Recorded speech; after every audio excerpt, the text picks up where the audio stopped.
Hi students, well done for working so hard. I just wanted to let you guys know about some of the resources that are available on our website that's going to help you more with your revision. So if you go to your browser and at the top you type in www.stoicstudents123.com, and then in there you go to your menu and you click on study resources. Now pay attention to the top two, the annotated exam past papers and the syllabus checklist. Now these two are really special and unique to our website.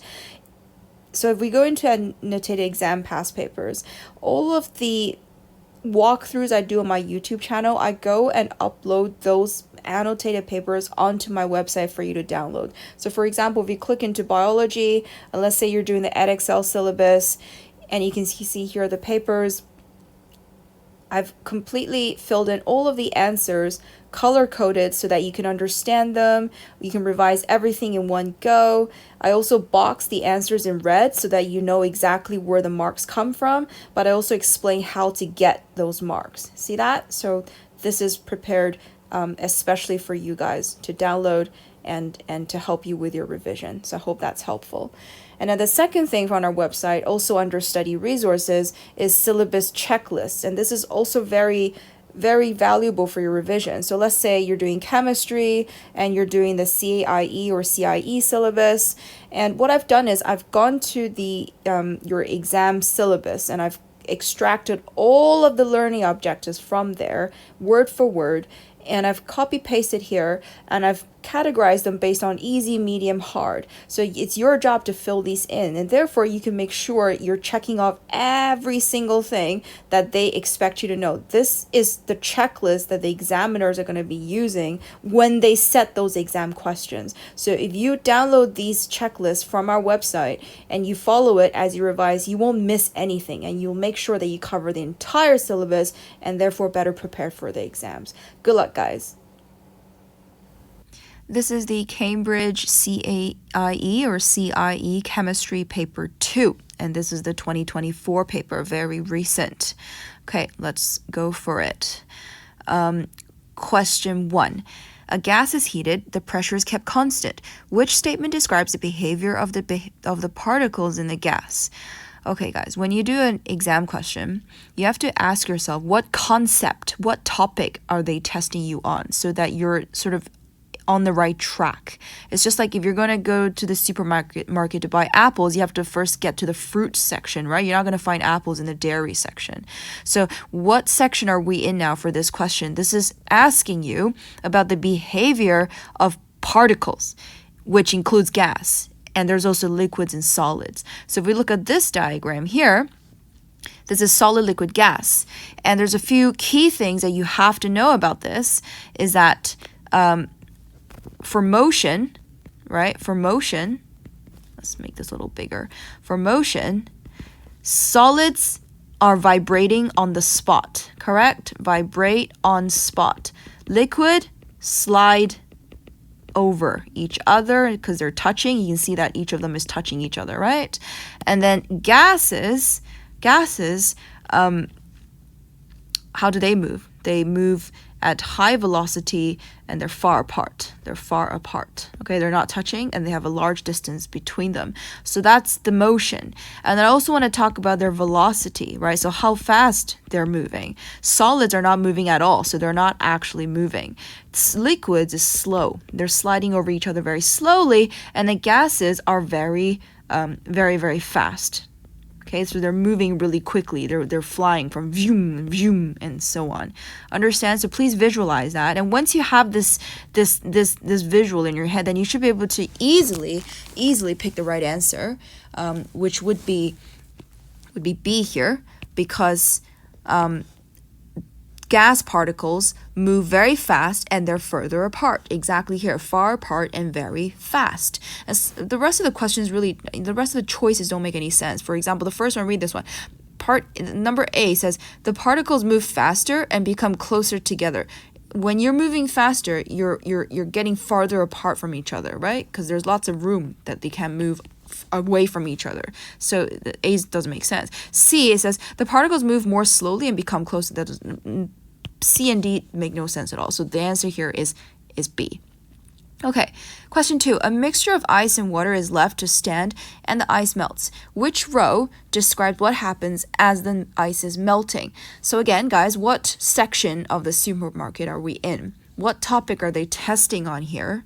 Is they're testing about the change of state, changing of state, right? So you have, what are the 3 states? You have solid, liquid, let me use a different color here, okay? So you have solid, liquid, and then you have gas, and then for each of this you should be able to tell me, right? So solid to liquid, this will be melting, liquid to gas would be boiling, and so on, right? So this would be condensing, and then this would be freezing. So this is the change of state. Now, more importantly is that when things are changing state, what happens is they do not continue to have a temperature change. And that's why they're asking about the temperature. Does it increase or stay the same? Now, just to make you sort of understand a little bit better of what's going on here, I think I have an image to help you guys. So let's imagine here that you are boiling some water, okay? So if you were to, you can even try this experiment at home, obviously in safe conditions. So look at here, you're boiling this pot of water, and imagine when it boils, well, actually before it boils, imagine that you're going to put this thermometer inside. So you can measure the temperature of the water go up as the water begins to boil eventually, right? So at the beginning, your water is like room temperature, maybe 20 degrees, and then it's going to go to 30, 40, 50, all the way up to, what's the boiling point of water? 100 degrees Celsius, right? So when it reaches 100 degrees Celsius, it starts to boil. And that's why you can see all these bubbles, right? Because it's turning from liquid to a gas, Now, my question to you is, when it's starting to boil, what is the temperature?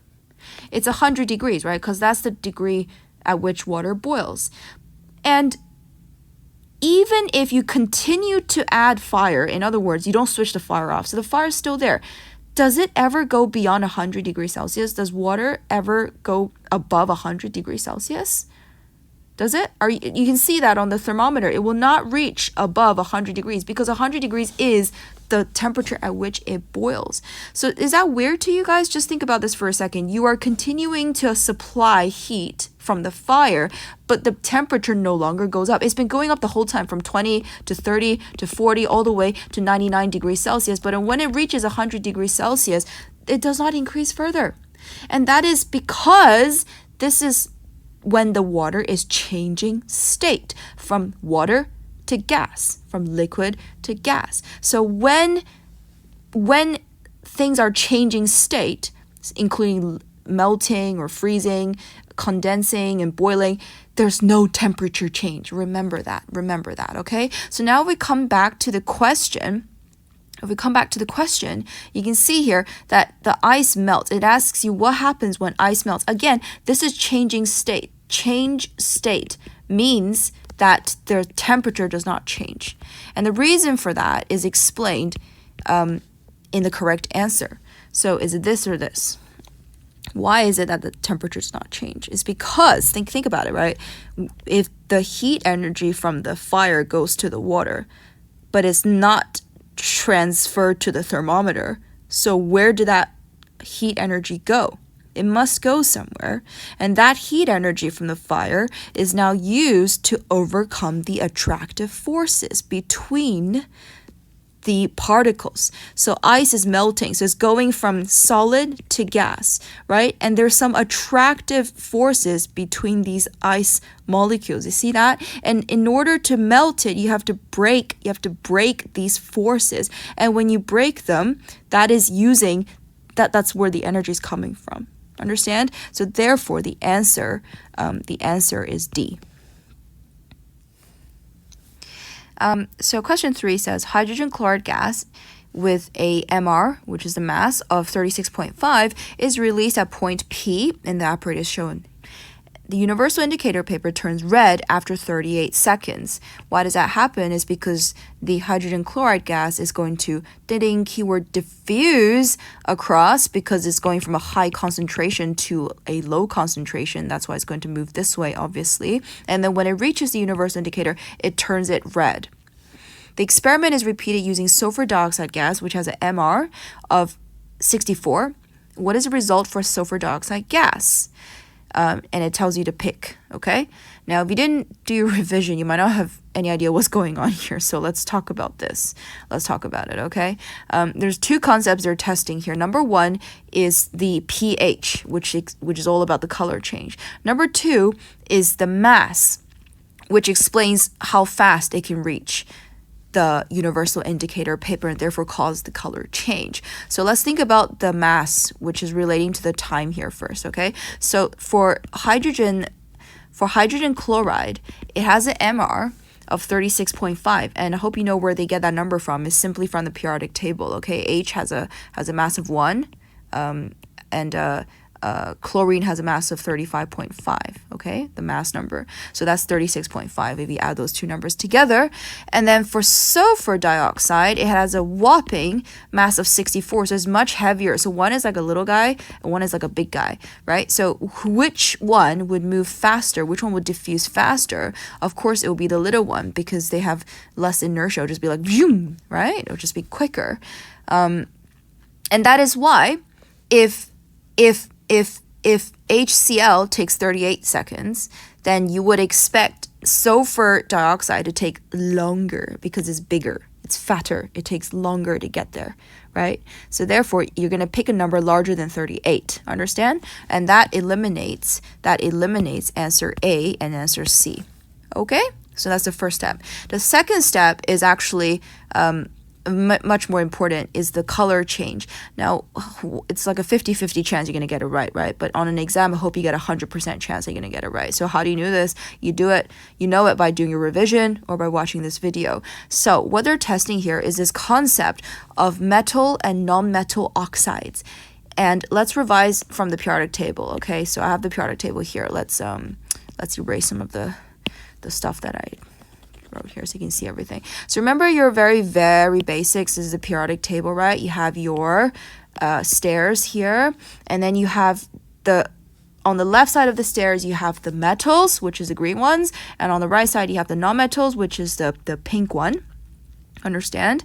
Now, the important thing to remember is the following most important point, which I'm going to write down, is that non-metal oxides, in other words, any non-metal, so the purple ones over here, that have combined with an oxygen, therefore it's a non-metal oxide. Non-metal oxides are acidic. It means they turn universal indicator paper red. Now what about the metal oxides? The metal oxides are, you guessed it, alkali. It means that it will turn the universal indicator blue. Okay, then you start to look at what is sulfur dioxide. Is this a metal oxide or a non-metal oxide? You're going to find sulfur for yourself in the periodic table, which is here. And you tell me, is sulfur then, which is here, is that metal or non-metal? It is a non-metal because it's on the right-hand side of the stairs, right? And therefore, it is a acidic oxide. It turns universal indicator red. Understand? Remember that. Okay, question 4 says here, 4 statements about atoms are listed. This is very simple. So it says, but really, which one is correct and which one is wrong. Okay, so let's go through each one. The center of an atom is positively charged. Yeah, definitely. Why? Somebody tell me why, please. I hope you know more than just, that is positively charged. Because what's in the center of an atom? It contains protons and neutrons, right? And the positively charged is coming from the protons because they are positive. So this is correcto. Okay, next one. Number 2, protons and electrons are located in the nucleus. We just talked about this. Protons and neutrons are located in the nucleus, so not the electrons. The electrons are located in the shells, right? So this is wrong. Number 3, protons and electrons have the same mass. No, they do not. Protons and neutrons have the same mass. Electrons have virtually no mass. They are very, very, very, very, very light. And finally, number 4, most of the mass of an atom is in the nucleus. Yes. Do you understand why? Because the nucleus contains the protons and the neutrons, and they all have a relative mass of 1, whereas electrons electrons have a mass of almost 0, okay? It's actually around 1/2000th around, okay, approximately. So it's really, really, really, really light. And therefore, since the protons and neutrons in the nucleus, right, that is where most of the mass is concentrated, whereas electrons are in the shells, so it's not related to the mass in the nucleus. It doesn't even have mass. Understand? So therefore, the answer is 1 and 4, and then brings us to boy. Okay, next question. Question 5. What does question 5 say? Let's have a look.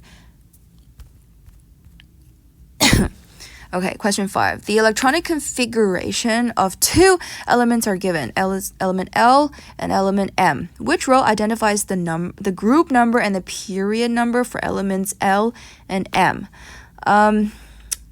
We need this again, don't we? Let me just copy that and then bring it down here so that we can work with the same image because it's very helpful. Okay, there we go. So this is a very small one, but that's all we need because we just need sort of the basic understanding.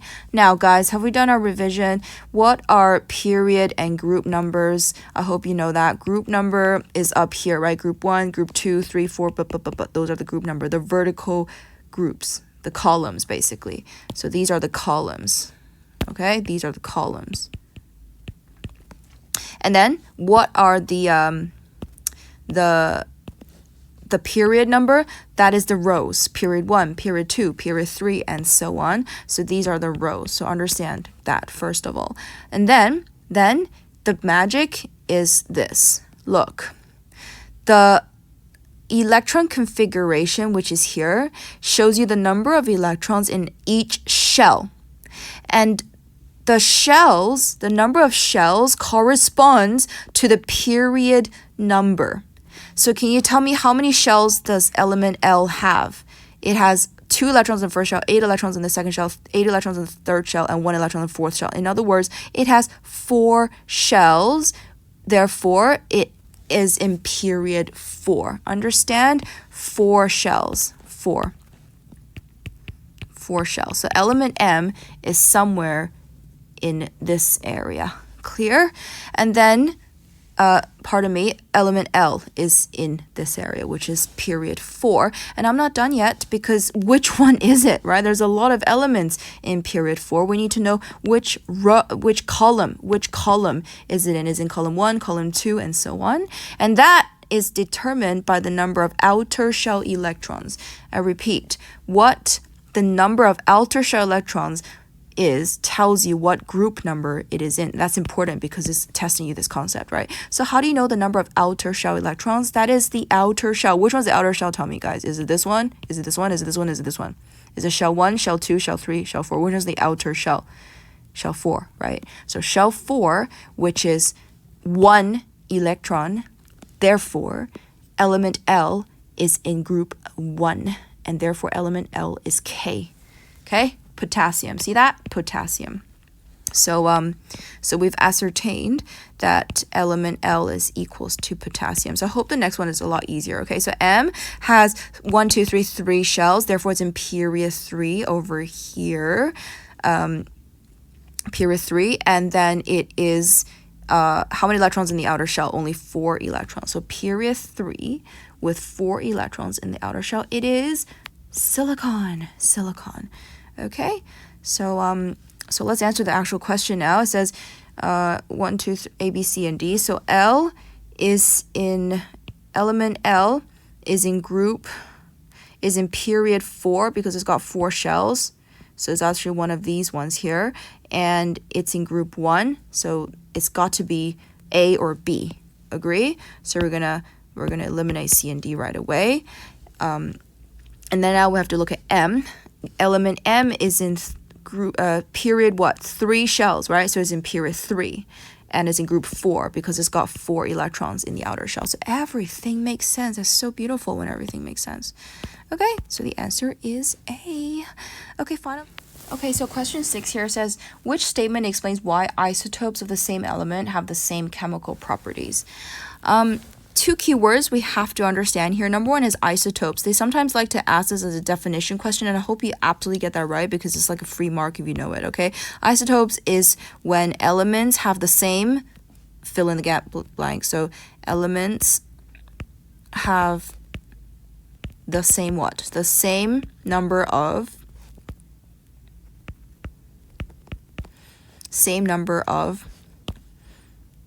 protons, okay, and different number of what?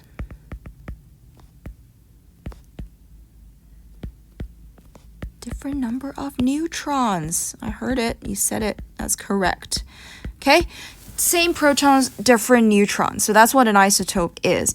I'll give you an example is carbon. Carbon has different isotopes, including carbon 12 and carbon 14. And both of them have 6 protons. Okay, so this, if you look this up, on the internet, this is what you'll see, the carbon 12 and carbon 14. Now, let's go through the chemical properties.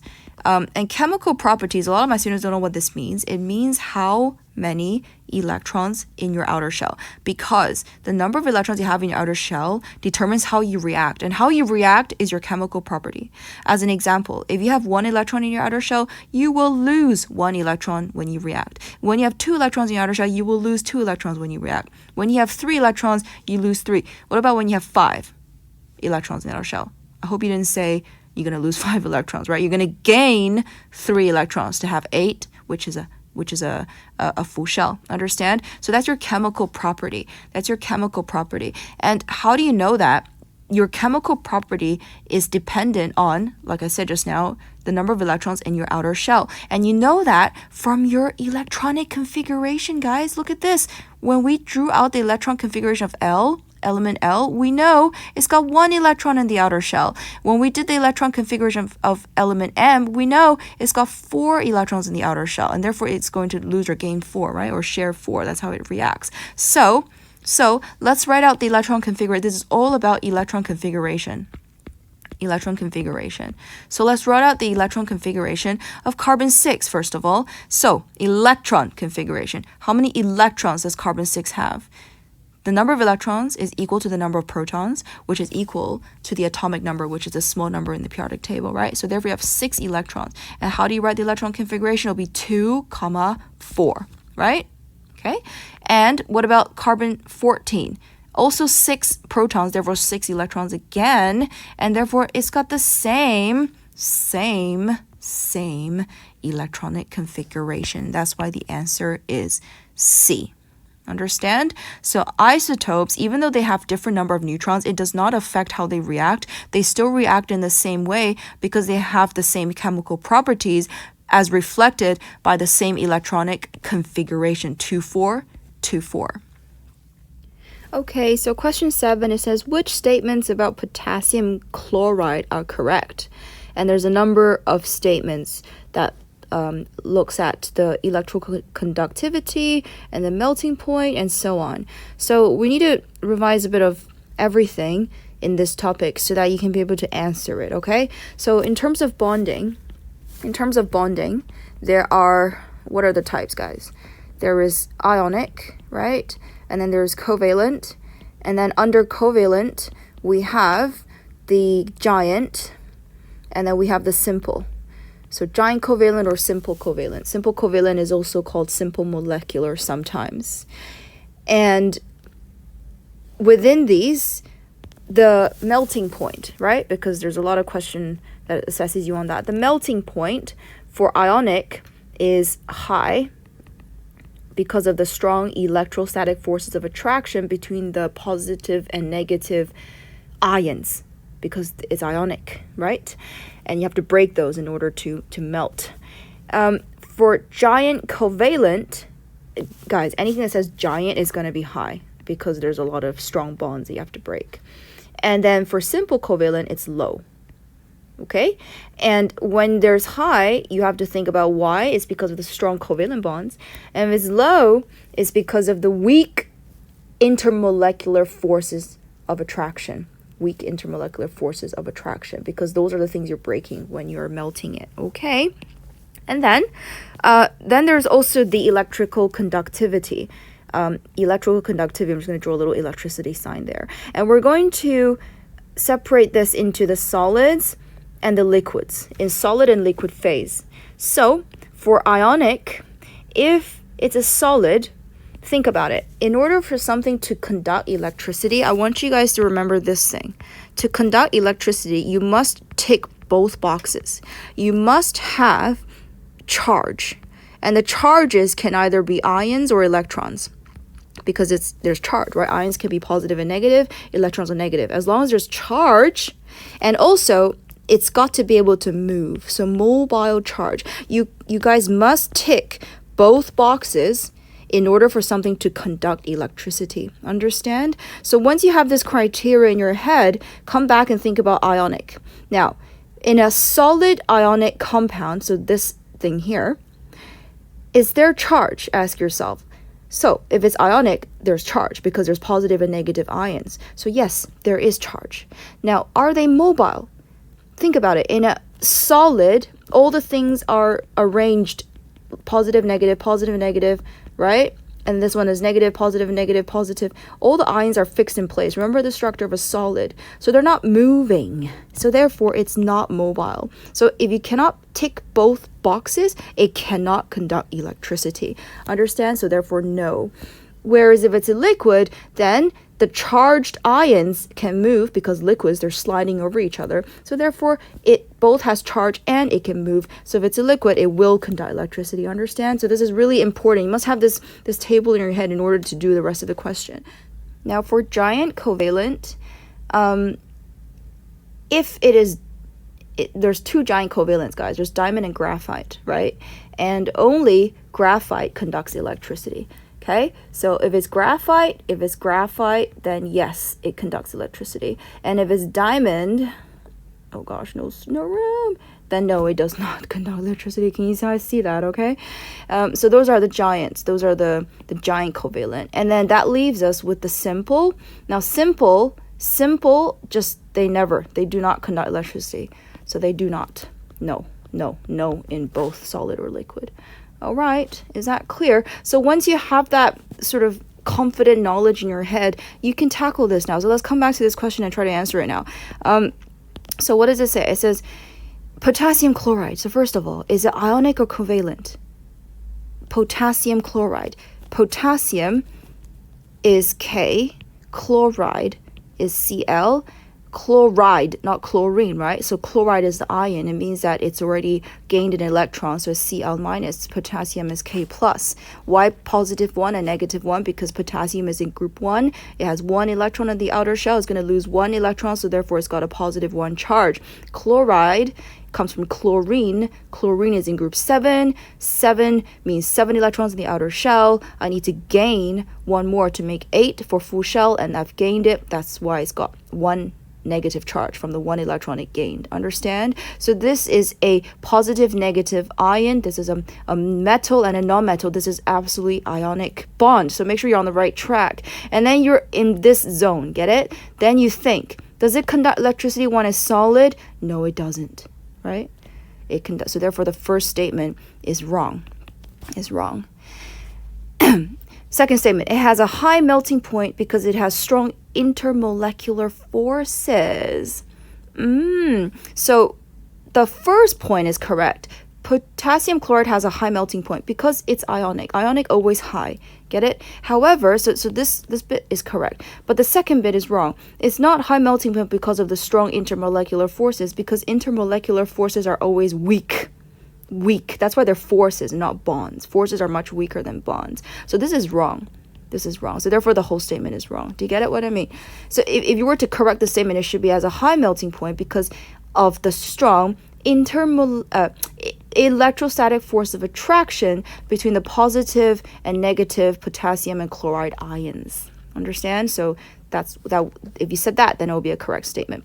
Okay, number 3, its structure is a giant lattice of alternating positive and negative ions. Yes, it is. In fact, it looks exactly like that. So lattice means it's giant, means it goes on and on, repeat, right? And then the charges would be like positive, negative, positive, negative, negative, positive, negative, positive. So they all alternate because it's got to be opposite charges next to each other in order for it to attract. Okay, so please don't write positive here because it would not be next to the positive above. Understand? That's why it's negative here. Anyway, this statement is correct. And then finally, it is soluble in water. Yes, it is. Things with charge will be able to dissolve in water. So the answer then is D. Okay? Okay, so the next question, it says, how many electrons are shared in one molecule of nitrogen and one molecule of ethene? Okay, so let's do them one by one. One molecule of nitrogen, how many electrons are shared? Now, guys, before you even start, think about the word shared. Why is this word important? This word is important. How can, okay, let's put it this way. How can you see the shared electron? What can you draw to see the shared electrons? You can draw the dot and cross diagram. Or you can draw the displayed formula. Remember that, guys. If you want to count the number of shared electrons, you can draw the dot and cross diagram or the displayed formula. So we'll do one each for these two things that you need to answer. So for the nitrogen, let's do dot and cross. Okay, so nitrogen is in group 5. Therefore, it's got 5 electrons in the outer shell. Now, how many more does it need? 5 to make 8, which is full shell, you need 3 more, right? So remember, this is going to be a covalent bond because it's a molecule of nitrogen. Nitrogen is a non-metal, so nitrogen is going to be bonding with another nitrogen, agree? And it's bonding with another nitrogen, both are non-metal, so it's covalent, therefore it's going to be sharing electrons. So coming back to nitrogen, it needs 3 more because it's in group 5, and since it needs 3 more, remember, it's fair game, okay? If you need 3 more, you have to share 3. You have to share 3. So I'm going to draw the first nitrogen like this, and the second nitrogen like this, okay? And each of them is going to share 3. So it's like 1, 2, 3. And then this one is going to be 1, 2, 3. Clear? And of course, remember, nitrogen has 5 electrons in the outer shell. So I've only drawn 3 each of the purple one. So I still need to draw the remaining 2 because it's got 5 electrons in the outer shell. And same goes for the green one. Okay? So that is the dot and cross diagram of nitrogen. And before you just sort of wrap up, make sure you check that you have a full shell. So for each nitrogen, so for this nitrogen, does it have 8 now after all the sharing? Yes, it does. 1, 2, 3, 4, 5, 6, 7, 8. And same goes for the green one. Okay, so now that you've drawn the dot and cross, now you can see, you can literally count the number of shared electrons, which is these ones here, right? This is the sharing zone. This is the covalent bond. So therefore, that is 6. Agree with me? 6 electrons. And therefore, A and B can be eliminated because it's got to be 6. Okay? Good. So that's the first part. The second part is the ethene. So it's the same thing, guys. If you can draw ethene's dot and cross diagram, then you can do the same thing and count everything. But I'm going to show you something even faster than that. So I hope you guys remember ethene is an alkene. Alkene has a general formula of CnH2n. How many C's? In other words, what is the N? Well, the fact that it's ethene means it's 2 C's, right? Remember, meth is 1, eth is 2, pro is 3, but is 4, and so on. So this is going to be a C2H. What is 2 times 2? Because it's 2N, right? 2 times 2 is 4, C2H4. And then you're going to draw your display formula. Now, display formula now tells you that there's going to be 2 carbons and 4 hydrogens. And since it's ethene, the 2 carbons will have a very important double bond between them. That's what makes it an alkene. And then you're going to have the 4 hydrogens that come out of it. And if you do your checking in organic chemistry, you should know that carbon always has 4 bonds. And you can check that this carbon has 1, 2, 3, 4 bonds. And this carbon also has 1, 2, 3, 4 bonds. So it's correct. Hydrogen always forms 1 bond. 1 bond, 1 bond, 1 bond, 1 bond each. So you know that your display formula is correct. And once you've done that, then here's a shortcut. Is each of these covalent bonds that you see represents a pair of electrons because they're each sharing a pair of electrons. So if you were to draw, the dot and cross, this carbon would have shared 1 electron with the hydrogen there. Understand? Okay, so this line represents that cross and dot just now. Clear? So that means this is 2 electrons, this is 2 electrons, this is 2, this is 2, this is 2, and this is 2. So basically 12 electrons. Understand? So these show the number of shared electrons because it is the bond between the two elements. Clear? And therefore the answer is 12 for ethane, and that's C. Got it? Yeah, so just remember that. Shared electrons, you have to draw either the dot and cross or the displayed formula and then count them. Okay, question 9. What is the total number of electrons in one molecule of ammonia? This is easier, guys. Just look at the differences between question 8 and 9 because you don't have time to get confused in the exam, okay? So question 8 is asking about shared electrons, whereas question 9 is asking about total number of electrons. So it's a very different type of question. You're not gonna benefit for question 9 by drawing any of this, so don't waste your time drawing these. For total number of electrons, you just have to look at the periodic table. Just look at the periodic table. And if we look at the periodic table, this is what you're going to see. For ammonia, there's N and there's H, okay? So if you look at the periodic table, N is going to look like this. In fact, let me just, in your periodic table, actually the atomic number is at the top, okay? So like that, that's the periodic table for nitrogen, and then for hydrogen, it's like that. Okay, then you're going to work your magic and you ask yourself how many electrons that each of these have, because then you can just add it up because it's 1 nitrogen and 3 hydrogens, right? So nitrogen, how many electrons does it have? How do you know that? It's based on the atomic number, the small number, because the small number is equal to the number of protons. The large number is equal to the number of protons plus neutrons. And the small number, proton, is equals to the number of electrons because protons are positive, electrons are negative. They always equal each other to cancel out the charges, and that's what makes them elements of no charge. That's why it's called the periodic table of elements, guys. Okay, and therefore, since nitrogen has 7 protons, it also has 7 electrons. So I'm going to write that down right now. Nitrogen has 7 electrons each. And hydrogen has 1 electron each because it's 1. Get it? Now, there's 1 nitrogen and 3 hydrogens. So that makes it 7, right? 7 plus 1 times 3. And that is basically 10. Done. Easy. Okay, so question 10. Question 10 and question 11 are calculation questions. I need more space for the working, so I've copied and pasted to like a clean page here. Okay, so you're gonna whip out your calculators. Hopefully it doesn't look as battered as my calculator on the right hand side. If you take a look, I've been using it for over 10 years and all the numbers have actually faded, so I kind of have to guess what I'm doing, but no worries, the calculation is still correct. So it says here, when heated, copper oxide CuO reacts with ammonia. Okay, so here is the equation, the reaction. And 8.5 grams of ammonia reacts with an excess of copper oxide to produce 26.4 grams of copper. What is the percentage yield of copper in this reaction? Now, again, by the time you do your exams, you have to be very confident with answering these questions. There's no time to sit there and think, oh, what am I supposed to do? You're supposed to know. So, guys, when you see the word percentage yield, you have your equation out. What is the equation for percentage yield? What is it? It is actual over theoretical,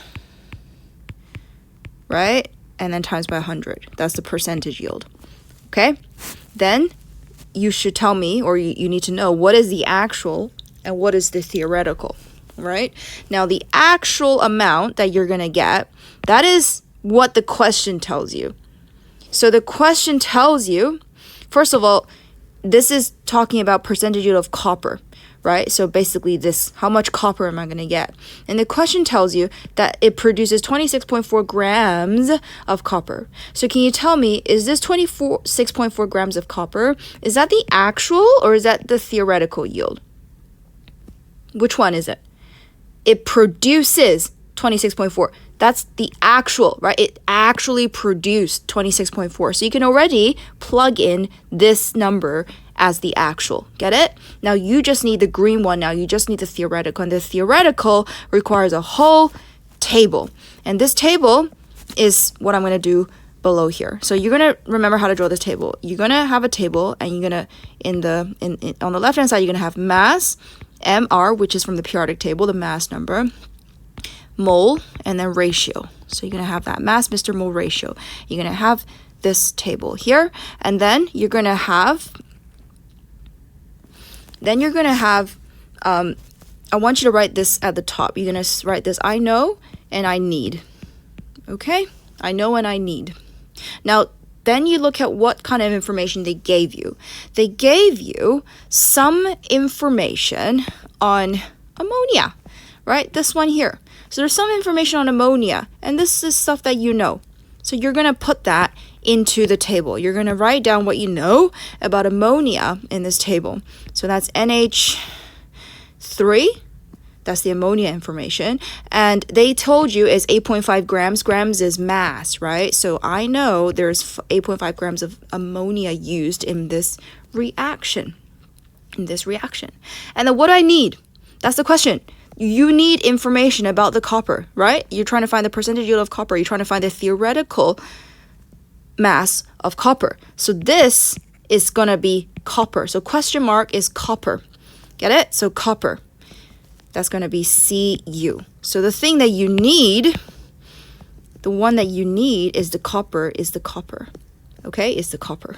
See all the color coding, guys? Now, that's important because that means this one doesn't matter, this one doesn't matter, this one doesn't matter. You don't need to even look at these things because there's no information on it anyway. They just gave you information on the yellow and they want you to find out about the green. Clear? So make it really, really clear for yourself.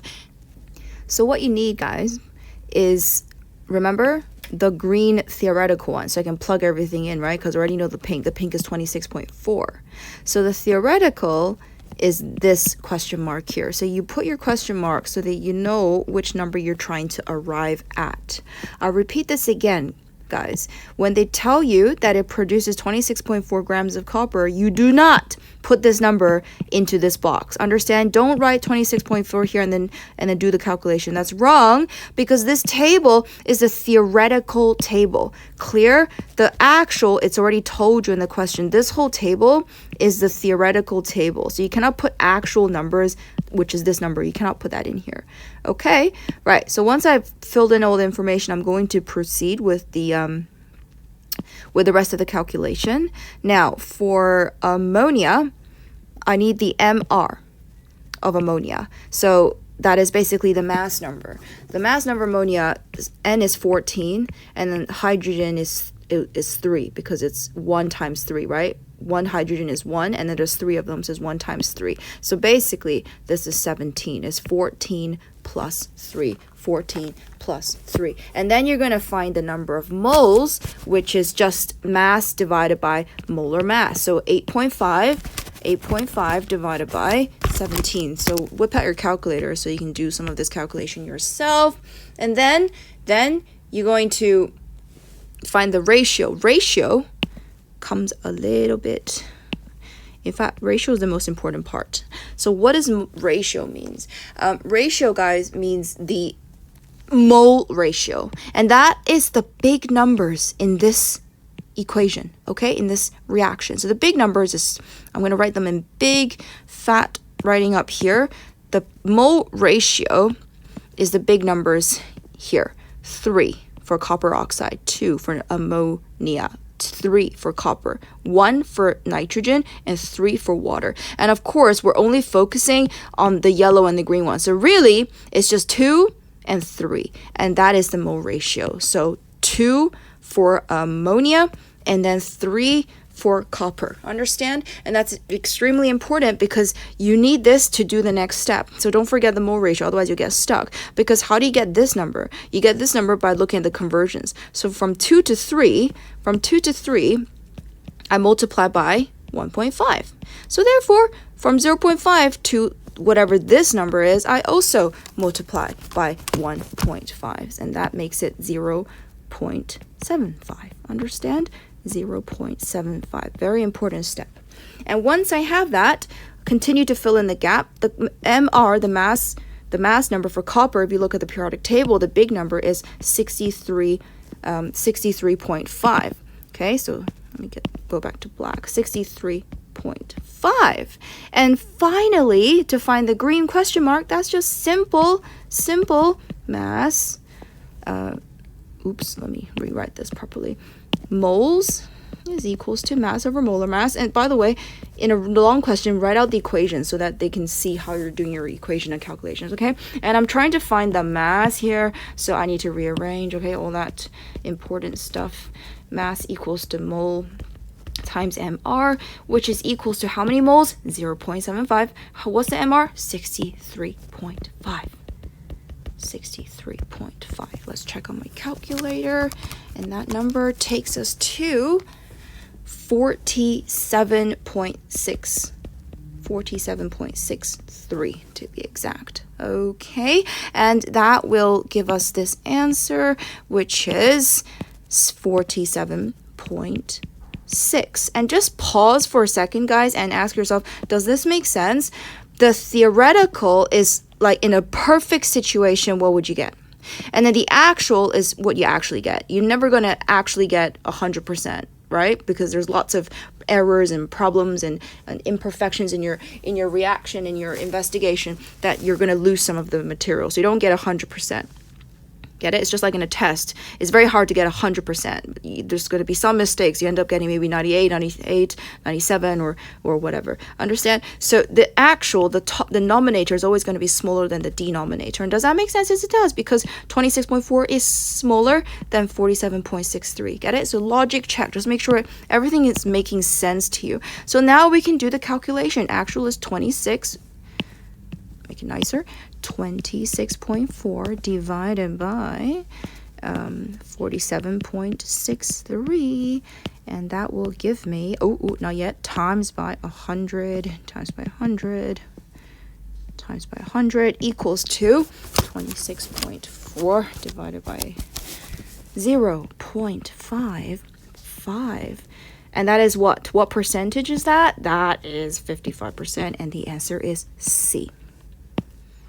Okay, question 11 says, what is the empirical formula of ethanoic acid? I hope you guys have done your revision, what ethanoic acid even is. As you know, anything that's an acid has a COOH group, like COOH, like that. And since it's eth, remember, meth is 1, C, eth is 2, C. What's 3 C's, guys? What's 4 C's, guys? Have you ever done your revision? Pro and but, right? And then 5C is like, is pent, just like pentagon. 6C is, you've guessed it, hex, just like a hexagon, okay? So since it's eth, it's going to be 2 carbons. You have to know this because they don't tell you, right? So there's 2 carbons, and there's already 1 carbon, so I'm going to add 1 more carbon, and then fill in the rest with hydrogens. Now, can you tell me why I drew 3 hydrogens? It's because carbon needs 4 bonds, right? So since 1 bond's connected with the other carbon, I need 3 more bonds, which makes it H, H, and H. And if you still remember the rule I mentioned before, is that carbon always forms 4 bonds. That's correct. Carbon 1, 2, 3, 4. And this carbon 1, 2, 3, 4. Hydrogen forms 1 bond. All of them have 1 bond. And can you tell me how many bonds does oxygen form based on this diagram? 2, right? 2 bonds. You can see this oxygen has 2 bonds, and this oxygen has 2 bonds. So anyway, moving on is the actual empirical formula. Empirical formula means what, guys? Definition, please. Simplest ratio. Simplest ratio. So you're just going to simply look at it. So how many carbons? There is 2 carbons. How many hydrogens? There is 1, 2, 3, 4 hydrogens. How many oxygens? There is 2 oxygens. So I can divide everything by the biggest number is what? Because I'm trying to make it the smallest ratio, right? I divide everything by 2 because that is possible, and therefore equals to 1, 2, and 1. So therefore the simplest ratio is C1H2O1.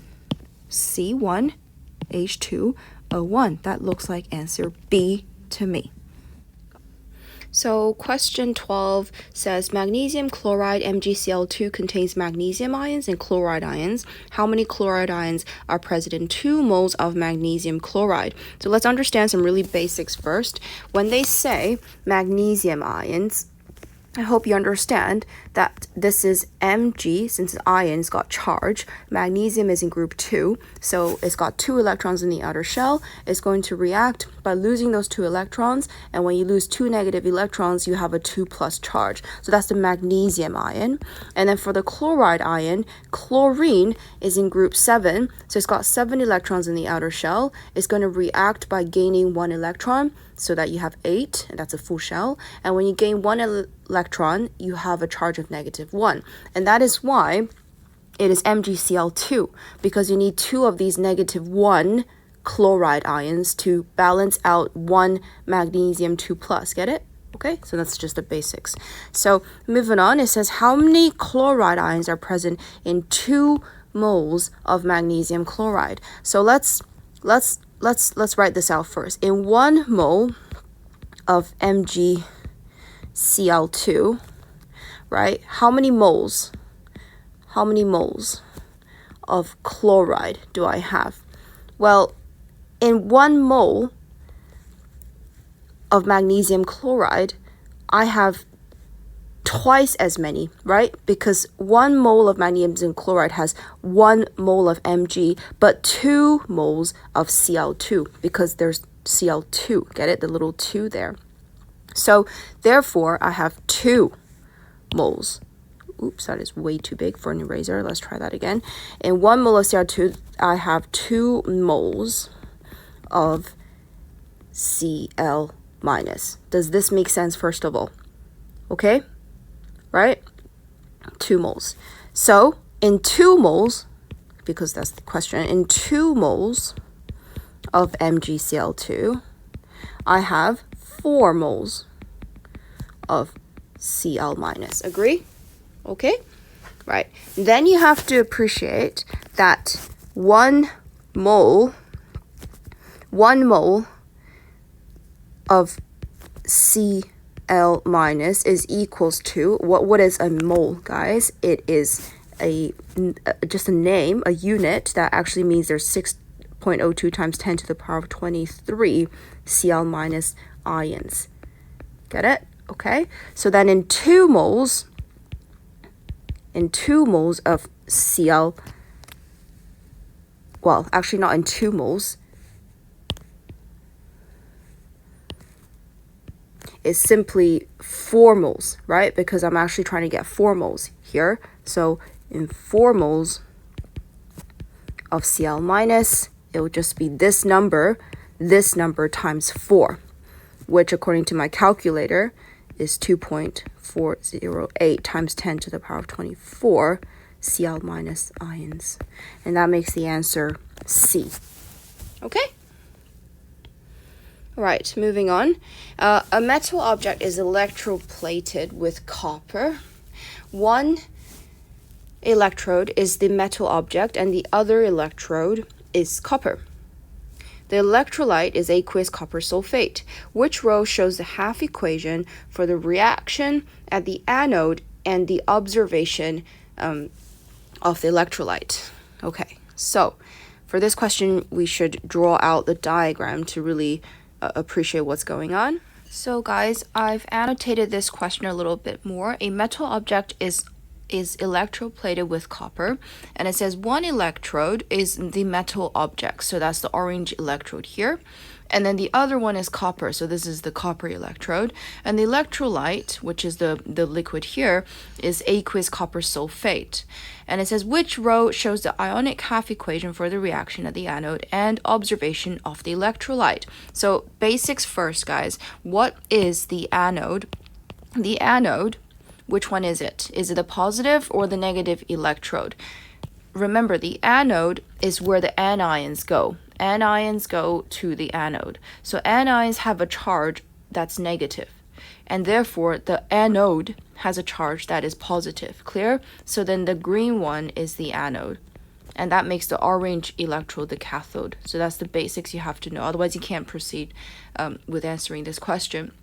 Okay, now the next thing is you have to understand what's going on. So the anode here, which is the copper, now what happens to the copper is that it needs to migrate through the electrolyte onto the orange electrode because it is trying to plate, right? You see, it says the metal object is being electroplated with copper. In other words, the copper is going to plate. You're going to end up with sort of, you know what plating means. It means that the surface is covered in copper.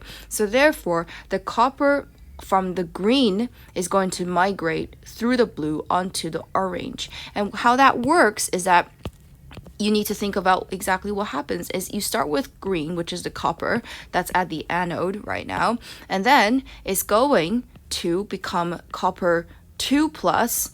And if it becomes copper 2 plus, and if you're thinking why 2 plus is because copper forms 2 plus ions, okay? That's just the way it is. And if it's 2 plus, it means that it must have lost 2 electrons, which have come off. You get it? This equation basically says copper has lost 2 electrons, which has come off, and therefore it is now copper 2 plus ion. And after it does that, that copper 2 plus, which just formed here, is going to go through the electrolyte and be attracted to the negative cathode. You understand? That's why cations, which is the copper here, cations go to the cathode. So it goes through the electrolyte onto the metal, the orange one, which is the electroplating that is going on. Clear? So this therefore is the half equation of copper. Okay? And so which one is it? We can definitely eliminate these two. And it says, are we going to have the blue color fade or not fade? First of all, what is the blue color? You guys should know that copper sulfate is a beautiful blue, like sky blue color. So that's literally here. And it's not going to fade because as long as there is copper sulfate floating around in this solution, SO4 2 minus, and then, copper 2 plus, it's going to stay blue. So the answer is dog. It's a very good practice on electrolysis. Okay, so please guys know how to distinguish between the anode, which is the positive electrode, cathode, the negative electrode, and then the half equations. In this case, the half equation at the anode is this. Okay, next question. Question 14. Which statement about electrolysis is correct? Ooh, I love a good elimination question, so let's give it a go. Chemical energy is converted to electrical energy. No, not really. Electrons flow through the electrolyte. No, they do not. They do not. Ions flow through the electrolyte, okay? So the copper 2 plus, it can flow through the electrolyte onto the other side. The ions, okay, the electrons do not do that. Electrons can only flow through the wires, which is connected up here. So that's not B. That C is ionic compounds are broken down. Yes, they're broken down. That's why they're swimming around in the electrolyte as copper 2 plus ions in this case. Okay, so yes, that is the answer.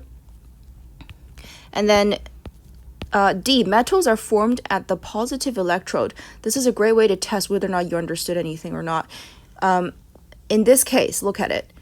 The copper swims to this side, right? Because the positive ion on the metal, which is copper, is attracted to the negative charge of the cathode. So remember this, guys. Metals always swim to the negative, the cathode, to the negative electrode, which is the cathode. Cations go to the cathode. Metal ions are always cations. They're always positive ions, and therefore they will always go to the negative electrode. So that's why D is wrong. Okay? So question 15 is a great question for enthalpy change practice. So it says the reaction between hydrogen and oxygen releases 486 kilojoules per mole of energy. Now you guys know that kilojoules per mole, this is the unit for enthalpy change, right? Sometimes they write that as delta H. And in terms of enthalpy change, it can either be exothermic, which means it releases heat. That's why it's exit of heat, releases heat. Or it can be endothermic, which it takes in heat, takes in the heat. And in terms of the sign, exothermic reactions are negative and endothermic reactions are positive. So the reason I'm saying that is because the fact that this equation releases 486 kilojoules per mole of energy, tells me that it's an exothermic reaction, and therefore the enthalpy change is negative 486. Clear? So we should write that down right now. This enthalpy change is equals to negative 486 kilojoules per mole. That's important because the equation for enthalpy change is equals to bonds broken, you know, the enthalpy change of bonds broken minus what, guys? Minus the enthalpy change for bonds formed.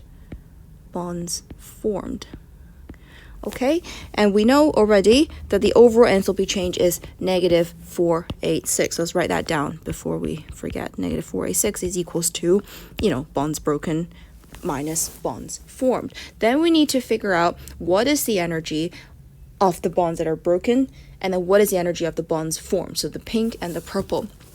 So in order to look at what bonds are broken and what bonds are formed, because they tell you the energy of the bonds, right? So you need to know what bonds are actually formed and broken. We're actually going to draw it out. So let's draw this one out first. Hydrogen looks like this, right? And then there's two of those. There's two hydrogens. Then there's oxygen. Oxygen is a double bond. You know that. If you don't, try to draw the dot and cross diagram, and you'll see that oxygen has two shared pair of electrons, and therefore it's a double bond. And then H2O actually looks like that. This is what water looks like. It's oxygen bonded with two hydrogens, and there's two of them. And then once you draw this out, now you can really see what's being broken, because the bonds that are being broken are everybody that's in the reactants, because we have to break all of those, and then we're going to form the products. So these are the bonds that are being formed. So be really, really clear in your head. And once you know that, it becomes really clear, because it tells you that HH is 436. So this bond here that I'm breaking is 436. But hang on, I'm breaking this bond twice because there's two of these HHs. So therefore, it's 2 times 436, which is this one here. Clear so far? Okay. And then I'm also going to break the oxygen, this double bond. But that's what I'm finding. So I need to write it as X. Okay, so let's say this one is X. So plus X. So these are the bonds broken. And then I'm going to minus the energy of the bonds that are formed. So what bonds are formed, guys? Look at this. I'm going to form 2 molecules of water, and in each molecule of water, there's 2 OH bonds. Agree? This is one OH bond. This is the second OH bond. So in total, I'm forming 4 OH bonds, because 2 in one water, but there's 2 water, so 2 times 2 is 4. So I'm forming 4 of these OH bonds. In other words, it will be 4 times 464. Okay? So if I do the math there, see, I've got a nice little algebra now, right? So I'm going to write out the full equation. So negative 486 is equals to this number. So 2 times 436 is 872 plus X, put that in brackets, and then minus 4 times 464, which is 1856. 1856. And I'm just going to do some rearranging and find X. So please do that and tell me what number you get. So I'm going to negative 486 plus this, right? So negative 486 plus 1856. I brought it to the other side. And then I'm going to minus 872, which gives me the answer for X, which is 498. I hope you've got 498 on your calculator, guys. X is equals to 498.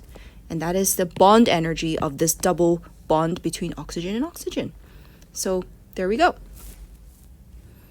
So question 16, which reaction pathway shows a reaction that will give out the most energy? First of all, let's group these reactions into two groups. We either have the arrow going down, which is these two, so that's A and D, or we have the arrow going up, which is C and B. Agree? Now the next thing is what they actually mean. When the arrow goes up, remember this is an endothermic reaction, which means that it is taking in heat. Okay? And that's why it's actually a positive sign, because endothermic reactions have a positive sign. And then when it's going down, on the other hand, that is an exothermic reaction. And what do? They give in, they take in or give out heat. They give out heat. They give out heat. So first of all, the fact that it says give out the most energy means that we're going to eliminate the blue ones already, because we need the ones that are releasing heat. Then you compare A and D. Which one gives out more heat? Well, it's the one with the largest difference, right? The largest drop. And that's why the answer is A. So question 17 says, when calcium carbonate is heated strongly, a gas is given off. Which word equation describes this change? So let's really know what's going on here. So calcium carbonate, when it is heated, is going to decompose into calcium oxide and carbon dioxide. So this is a decomposition reaction.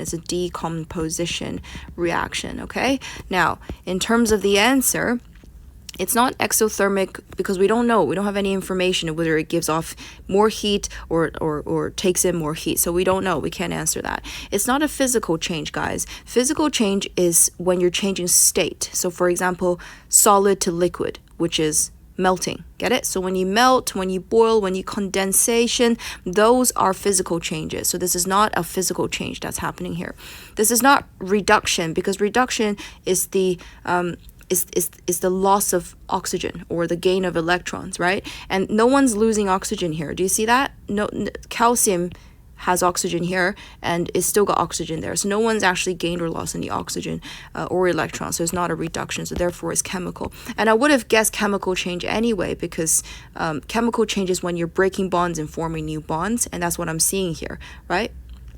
Okay, so this is a chemical change. And also just a point there, guys, whenever you have a carbonate, you're going to release carbon dioxide gas. So question 18, it says powdered magnesium carbonate is added to excess dilute hydrochloric acid, and the total volume of gas produced is measured over time, which is shown in the graph below. Okay, now let's just write out the reaction equation. I find that it really helps me. So magnesium carbonate, let's get this bigger. Magnesium carbonate is MgCO3, and then I'm going to add excess dilute hydrochloric acid, so HCl, and then the products, which I need more space, is going to be a salt, which is magnesium chloride. Remember, you just switch the partners, right? So instead of magnesium bonding with the carbonate, it's now going to bond with the chloride, and that's why you get magnesium chloride. And then you're going to have water coming out. And what other gas will come out? What did I say just now? When you have a carbonate, then you're going to get what gas? You're going to get CO2, carbon dioxide gas. And in fact, guys, the carbon dioxide gas is, I betcha, the gas that is produced that is being measured. And that's why you have more and more gas going up, because of the CO2 that's produced. So the best way to approach a question is to really try to understand and know the equation and know what gas is actually being produced. So that's what's happening here.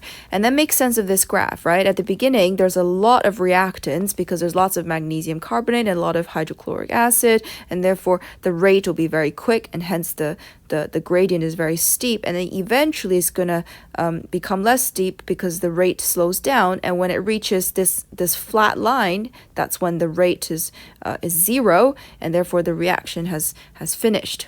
it makes sense because there's no more further gas produced, right? It stays at 180. This number here is 180. That's the maximum amount of gas produced. So that's sort of the overall revision on this. Okay, so now the actual question says, the experiment is repeated, but the concentration of the hydrochloric acid is double. So they're going to use twice as much concentration of HCl, and everything else is kept the same. And then what happens? Now, if you didn't read this very carefully, if you just thought of, oh, doubling the concentration, then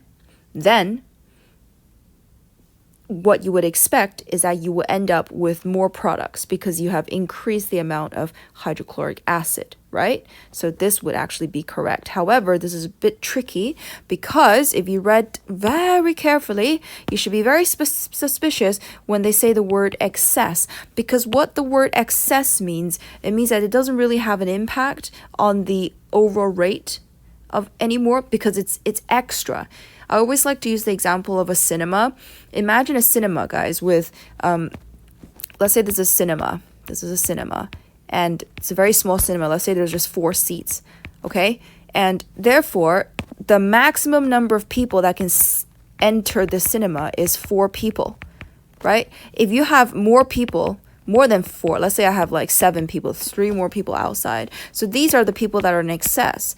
And it doesn't make any difference to how much money you can make as a full house because these are in excess. So if this $1 per seat, then 4 seats, the maximum you can make is $4, right? It doesn't matter if you have a whole bunch of extra excess people waiting outside. You can't make more money than $4 because there's only 4 seats. So that's the idea of excess. Excess means having more has no impact, just like the cinema. Having more people doesn't make you make any more money because the seats are already filled up. Does that make sense, guys? And therefore, since having more people have no impact, then the final gas will not be more. It will still be at 180 cm cubed because it doesn't have any impact on the final amount of gas. Does the reaction finish before 90 seconds? Let's see when it finishes, right? It finishes around here. This is where it starts to really plateau. That is definitely before 90, isn't it, right? You would agree with me that this number is before 90.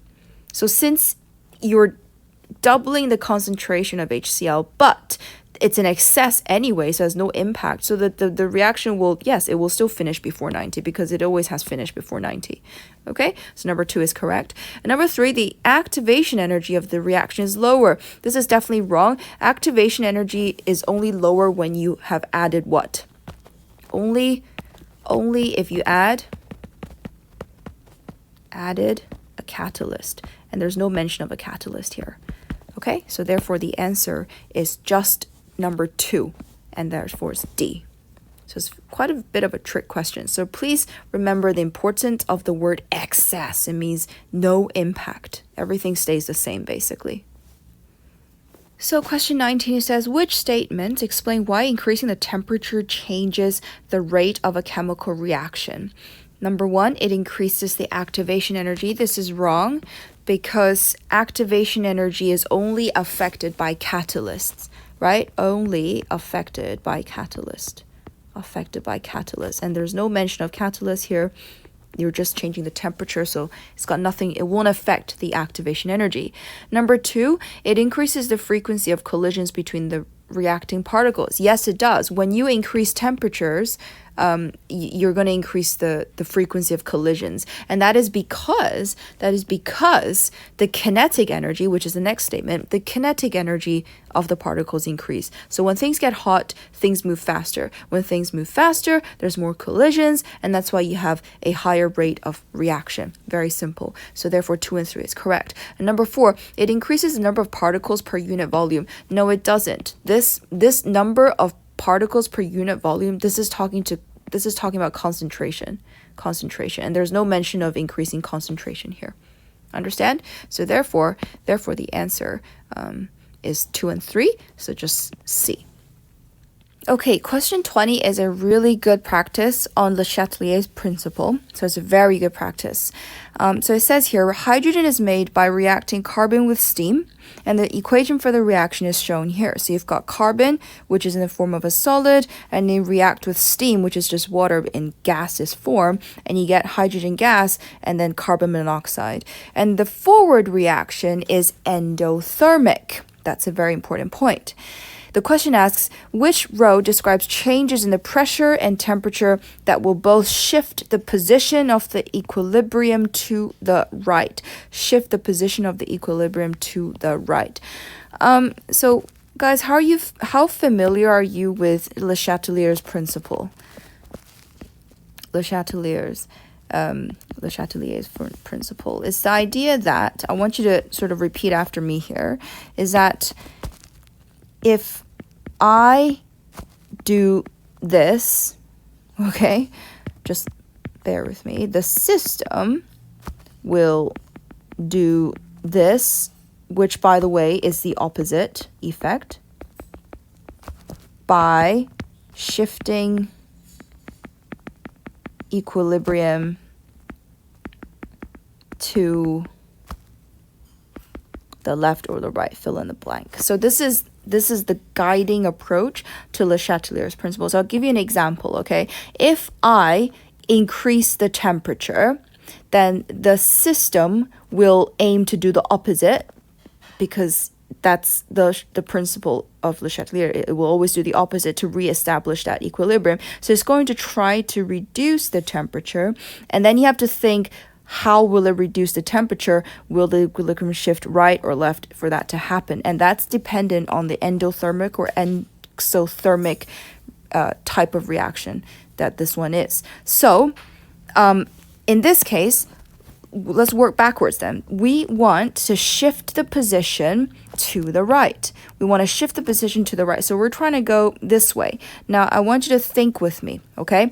The forward reaction, it says here, the forward reaction, so going this way, is endothermic. In other words, it takes in heat, which means it gets colder.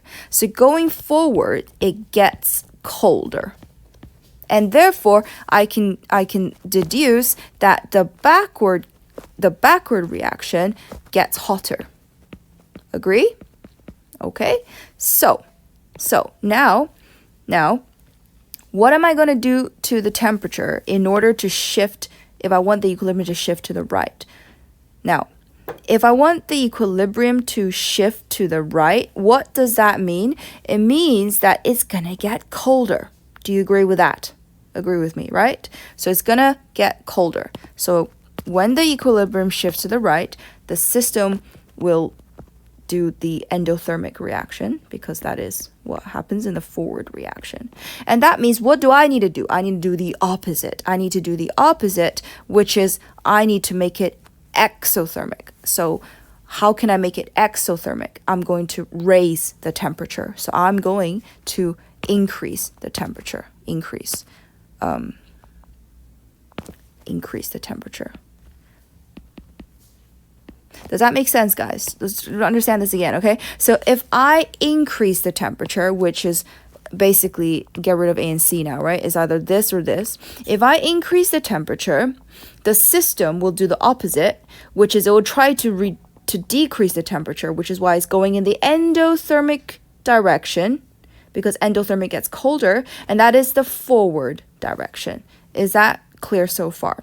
So therefore, we've established, in order to shift the equilibrium to the right, I'm going to increase the temperature. Done. Okay, so that's the first part. Now we have to figure out about the pressure. Now, the first thing you should tell me about pressure is that it is affected by one thing, which is gas molecules. Gas molecules. And that's important, guys, because not everything in the reaction are gas molecules. Who are the gas molecules? The water is, the hydrogen is, and the carbon monoxide is. The carbon is not gas, it's a solid, therefore has no impact on the pressure. Now, look at the left side of the reaction and the right side of the reaction. The left side only has water, which contributes to the pressure. So only 1 mole of gas in the left side. On the right side, I've got 2 moles of gas that contributes to the pressure. Agree? So on the left side, oops, let's use the pen. So to make it more simple, left, right, yeah? On the left side, I've only got one water, okay? And on the right side, I've got hydrogen and carbon monoxide, so 2. Okay, so which one has a higher pressure, guys? Left side or right side? Well, pressure is caused by the collision of particles against the walls of the container, to be scientific, right? And that means the right side has more particles, which is going to be doing more collision. So therefore, the right side has more pressure. So pressure is higher on the right side. Does that make sense? Everything is okay with you guys right now? Yeah? Now, again, I want to shift the position to the right hand side. So we're coming back to these 3 statements here to fill it in. So in this case, I'm also wanting to shift the position to the right hand side. Now, looking at shifting it to the right hand side, that means to shift to the right hand side, the pressure is going to go up. Do you agree with that? Right? Because there's 2 rather than 1 on the left hand side. So shifting to the right hand side means the system is going to try to increase the pressure. And why would the system want to increase the pressure? It's only because you have done the opposite, which is you have decreased the pressure. And therefore, you want to decrease the pressure. Understand? So therefore, the answer is boy. It takes a bit of time to wrap your head around this, but it's very important you understand this, because if you understand the basics, which is these 3 statements, then just by filling in the gaps, you can always arrive at the right answer for these equilibrium questions. Okay, last question on this page. Which row shows the conditions used for the conversion of sulfur dioxide to sulfur trioxide in the contact process? So contact process is one of those reactions you have to know. It's an industrial reaction to make sulfuric acid, which is a very, very important solvent for a lot of things. It's a very important acid. So it's a reaction that you guys have to be familiar with. And really, guys, there's no teaching here. It's just a matter of memorizing because it's the conditions. The answer is B. Okay, so please memorize those conditions: the pressure, the temperature, and then the catalyst that they use. Okay, so question 22, it says the equation for the reaction of magnesium with carbon dioxide is shown. Which statement about this reaction is correct? And it's just a matter of who's getting oxidized and who's getting reduced. So I just want you to look at magnesium. And at the beginning of the reaction, magnesium is on its own. And then by the end of the reaction, it has gained oxygen. And if it has gained oxygen, we call that, surprise, oxidized. Simple. Okay. And similarly, the CO2, the carbon dioxide at the beginning, the carbon is attached to the oxygen. And then by the end of the reaction, the carbon has lost oxygen. So what do we call that? We call that reduced. Easy. Isn't that easy? And this also makes it a redox reaction, isn't it? So therefore, what statement is correct? It should be A, because magnesium is oxidized and the carbon dioxide is reduced. Simple. Okay, 23. Chlorine displaces bromine from aqueous potassium bromide, and the ionic equation for the reaction is shown. Which statement about this reaction is correct? Okay, so again, it's talking about what's being oxidized and what's being reduced. So let's use the rule here. Oil rig, guys. Oil, which stands for oxidation, is loss. And then rig, which stands for reduction, is gain. Now, here's the question, guys. Do you actually know what is lost and what is gained? My students don't always know this. Is the loss of electrons, and then is the gain of electrons. That's very important. It's not gaining or losing oxygen here, okay? The oil rig is talking about the loss and gain of electrons. You have to know that, otherwise your whole rule is wrong. Also, guys, this question is very good to compare with the one above. Both questions are talking about oxidation reduction, and it asks you to identify who is oxidized, who's reduced. But you can see that the top equation, it involves oxygen. And therefore, you can directly see who's being oxidized and who's being reduced by looking at who has gained or lost oxygen. But this equation here, there's no oxygen shown. So therefore, you can't figure out who is oxidized or reduced based on oxygen. And that's why you need the oil rig. You get it, guys? Because oil rig is talking about the loss and gain of electrons, and you can see that. So can you tell me who has gained electrons, chlorine or bromide? Look at it. Chlorine at the beginning is just the element, and then by the end of it, it's become chloride. So has this gained or lost electron? It's gone from a charge of 0, because all elements have 0 charge, to a charge of -1. So therefore, it has gained electron. Would you agree with me? So therefore, it has gained electrons. So this one here, let's make it bigger. This one here has gained electron, and therefore we call that reduced. Very important. And then similarly, for the bromide, it went from -1 to no charge, and therefore it has lost electron, and that is called oxidized. That is called oxidized. Oxidized. Okay? And then once you have that, then you should be able to do some elimination, isn't it? So question A, I'll come back to that later, option A. But option B, it says bromide ions are oxidized. That is correct, because it's oxidized, as electrons are lost. Yes, electrons are lost, so B is correct. Okay, now, this oxidizing and reducing agent, we need to know what that means. So let me use different colors. Use pink over here. We haven't used pink yet. So what do all these things mean? Remember, it's the opposite. So if you're the oxidizing agent, you are reduced. So if it says here bromide ions are oxidizing agent, that means it's reduced. Oxidizing agents are reduced, is reduced. So is bromide ions reduced? No, it's not. It's actually being oxidized, and that's why A is wrong. Understand that? I'm going to repeat this again. Oxidizing agents are reduced. But this statement is wrong, because bromide ions are not reduced here. It's actually being oxidized here, and that's why this statement is wrong. Similarly, reducing agents are oxidized. And I bet you this is also wrong, this statement, because chlorine here, is it oxidized? Let's have a look. Chlorine is actually reduced, so therefore it cannot be the reducing agent. Just tell this to yourself. If you're reduced, you're not the reducing agent. You're the oxidizing agent. Okay? Great, so that's why the answer is B. Okay, question 24. Which gas is produced when ammonium chloride is warmed with aqueous sodium hydroxide? I don't know about you guys, but I love writing out the equation because it makes me know what's going on. So ammonium chloride. Ammonium is NH4 plus, chloride is minus, so therefore this is just NH4Cl.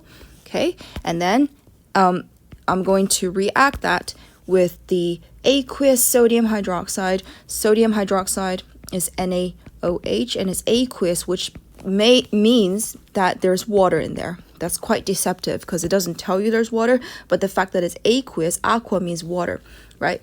It means that there's water. And then what the products you get is you're going to get ammonia gas and water, because there's water everywhere at the at the start, and then sodium chloride. Okay, now there's a few more reminders I want to draw your attention to. This is called ammonium, whereas this is ammonia.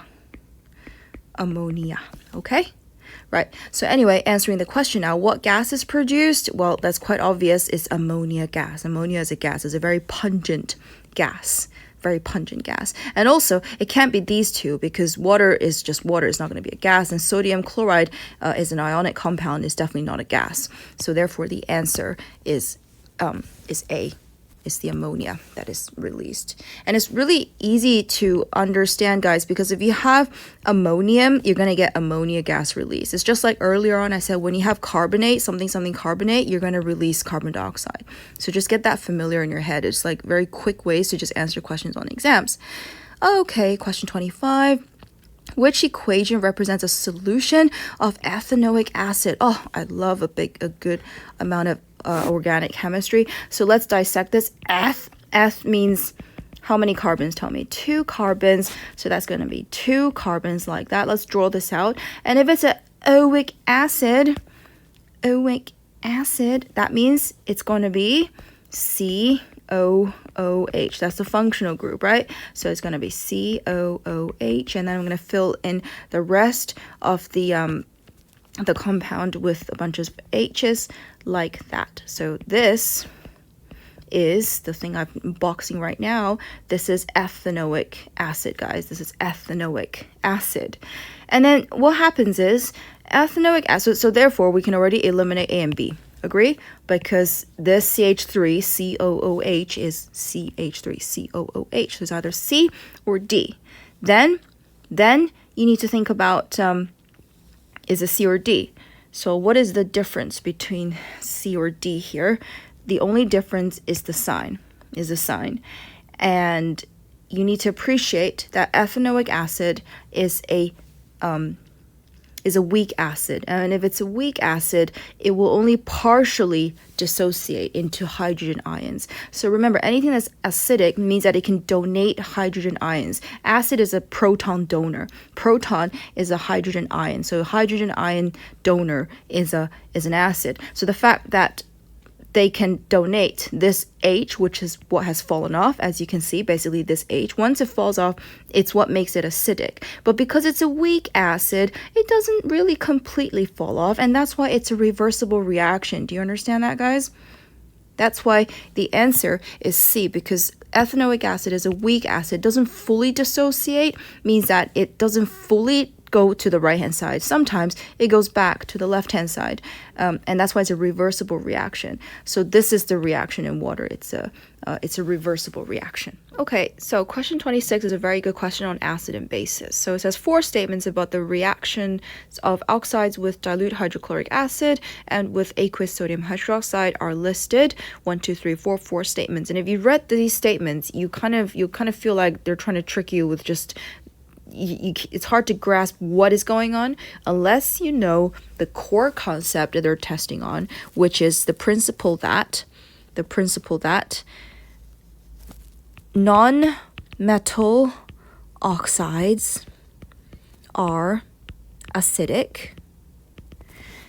and conversely, metal oxides are basic. And because of this, that means if you are acidic, then you're going to react with a base. Okay, so make sure you follow the logic here. Therefore, will react with a base.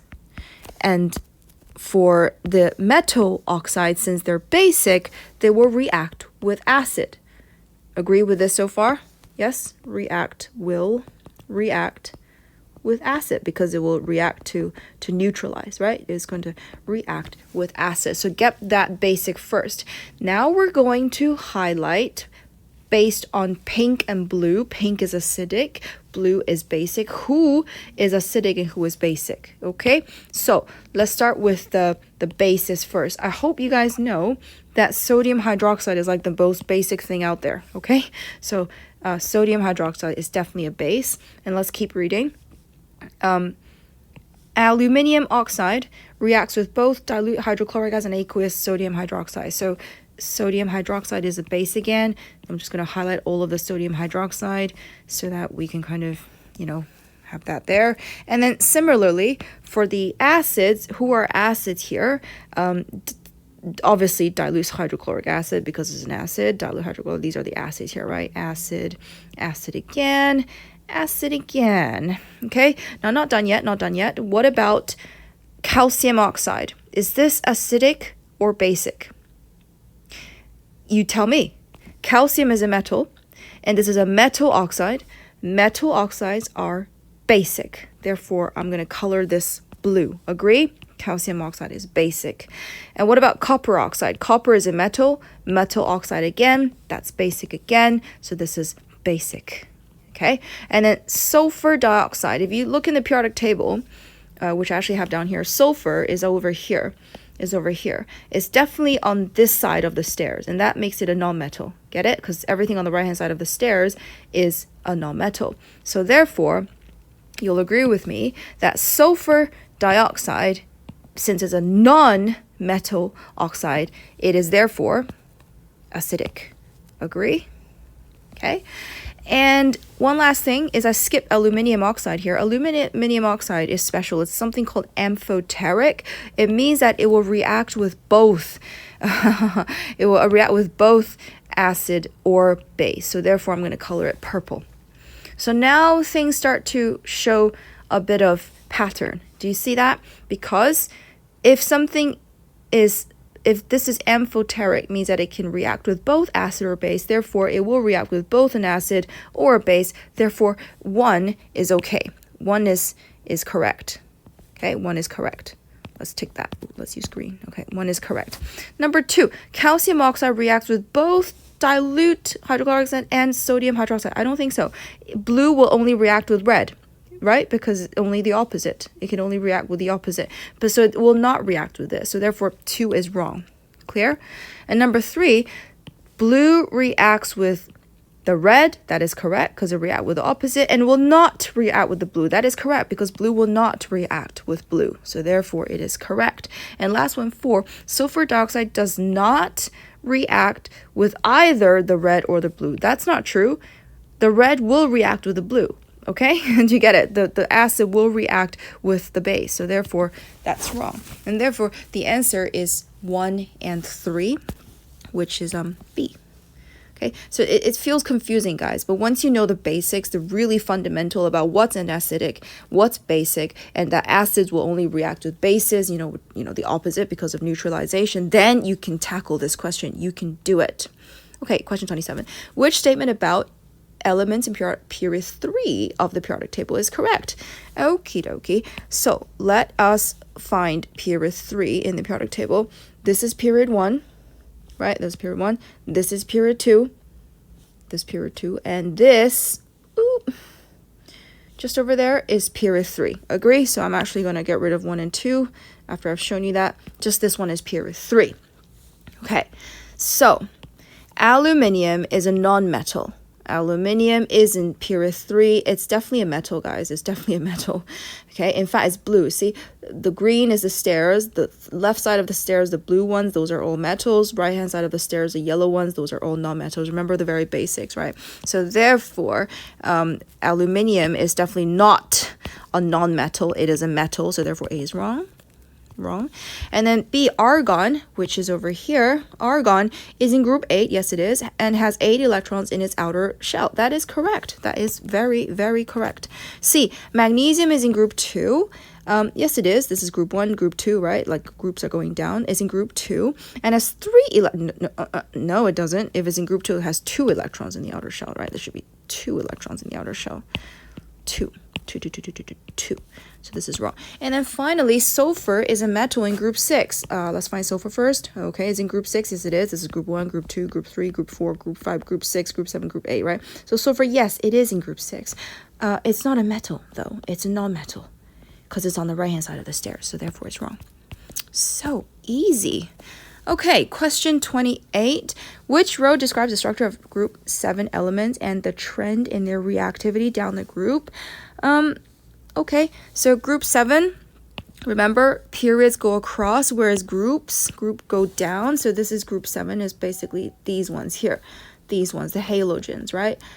Fluorine, chlorine, bromine, iodine, and so on. So what is their trend? First of all, their structure. Diatomic means 2 things together. Monatomic means by itself. If you know anything about the halogens, you know there always comes in 2s. For example, when you write chlorine is Cl2, when you write fluorine, right, bromine, and so on, right? So these are called diatomic. And if you want to think harder, why is it diatomic? It's actually because of their dot and cross diagram. It's in group 7. Chlorine group 7, 7 electrons in the outer shells. It's going to share 1 with the other chlorine like this. You see that? And then 1, 2, 3, 4, 5, 6. That's the remaining like that. So what I'm trying to show you here is that I hope I've convinced you that the halogens, the group 7, have to be diatomic because they have to share that electron, and therefore it's a pair. Get it? It's 2 of them. Di means 2. So 2 to share 1 electron each to get a full shell. So they're both happy. So they're always diatomic. They're always diatomic. You should never be writing Cl. Guys, that would always be wrong. And the reactivity going down the group, you should know this, it decreases. It decreases. Which means that fluorine is the most reactive one, and then as you go down, it gets less and less and less reactive. So answer is B. So question 29. Some information about 4 elements PQRS is shown. Which elements are transition elements? I hope you guys know what transition elements are. It's this chunk here in the middle. You see that? So usually you have group 1, group 2, and then group 3, 4, 5, and so on. And then these groups here in the middle, these are called transition elements. Copper is a very famous one. You guys probably did a lot of stuff about copper. Nickel is also very common. Iron also, right? Zinc as well. So these are all transition elements. So at least know what that even means. And now it's asking you, which ones are transition elements. Now, there's a few things you need to know about transition elements, then you're going to be able to answer this. First of all, they have high density. They have high density. And that basically rules out Q and S, isn't it? Because they have very low density, only 2. That's not likely for a transition element. Another thing you need to know about them is that they form, they have colored ions. Colored ions. Yeah, colored ions. And that would also rule out Q, because Q is a white ion. Yes? And then the third thing is that transition elements have high melting point. High melting point. And that basically confirms P and Q, because P and R meets all these criteria. High melting point, over 1,000, high density, and also forms colored chlorides. Okay, so that is basically A. Okay, next question. 30. Propanoic acid is a carboxylic acid. It has similar chemical properties to ethanoic acid. Which statements are correct? First of all, sorry, I just can't control myself from revising a little bit with you guys. Propanoic acid, this should be 3 carbons, right? Whereas ethanoic acid is an acid with 2 carbons. So very similar. They all have the functional group COOH. It's just that one of them has 2 carbons like this, and then the other one has 3 carbons. So 3 carbons will be propanoic acid, and if it's ethanoic acid, then it's just 2 carbons. So we just get rid of one like that. Okay, so anyway, moving on. Which statements are correct? Aqueous propanoic acid is a weaker acid than dilute hydrochloric acid. Yes, this statement is correct. Do you guys know why? Because all carboxylic acids are weak acids. So it's definitely weaker than hydrochloric acid. Hydrochloric acid is a strong acid. Even if it's diluted, it is still a strong acid. So 1 is correct. Number 2, propanoic acid partially ionizes in aqueous solution. Yes, I don't know if you guys remember, we talked about this earlier on, is that anything that is a weak acid will partially ionize. And that's why it will do a reversible reaction. Because it'll go there and then come back, and go there, come back. That's why it's partial, get it? So therefore 2 is also correct. And number 3, propanoic acid reacts with ethanol to form propyl ethanoate. This really comes down to your knowledge. When you name an ester, this is an ester, you have to know the rule. The first one, the propyl, that reflects the alcohol. That means propyl ethanoate came from an alcohol with pro, which is 3 carbons. So it came from propanol. And then the second part reflects the acid, the carboxylic acid, which is carboxyl. I can't talk and spell at the same time clearly. Carboxylic acid, which means that this propyl ethanoate is made from an alcohol with 3 carbons, which is propanol, and then a carboxylic acid with 2 carbons, which is ethanoic acid. And that's not the case here. This is saying that is made from propanol. I'm just going to make this really clear. So it's made from propanol and ethanoic acid. So you got to know that rule. The first one reflects the alcohol, the second one reflects the acid. That's how you name an ester, and that's not the case here. The case says it's made from propanoic acid. That's not true. It's made from ethanoic acid. And ethanol, that's not true. It's made from propanol. So if you didn't know this rule, you could have just been like, oh, maybe it's true because pro and F. Nope. So therefore, 3 is wrong. So please remember that. And therefore, the answer is B. Okay, question 3. Iron rusts in the presence of oxygen and water. That's very important. The conditions of rusting requires oxygen and water. Which statements about the rusting of iron are correct? Okay, so anhydrous iron oxide is produced when iron rusts. No, that's not true. Anhydrous means it's completely dry. That's not true because if it's rusting, there's water. So this is definitely wrong. Get it? Okay, number 2.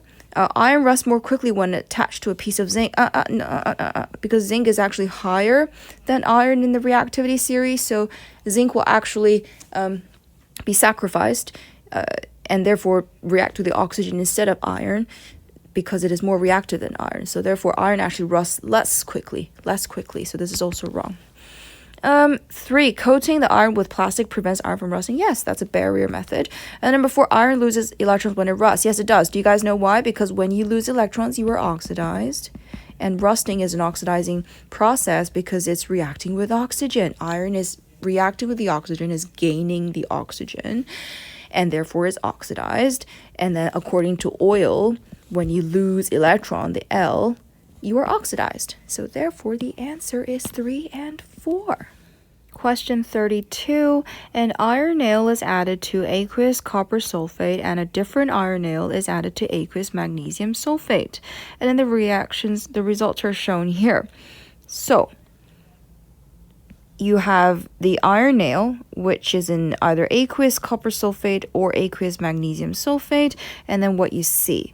So this is again, guys, you have to figure out what they're testing you on. Otherwise, you're just staring at it and you're going to waste time in the exam.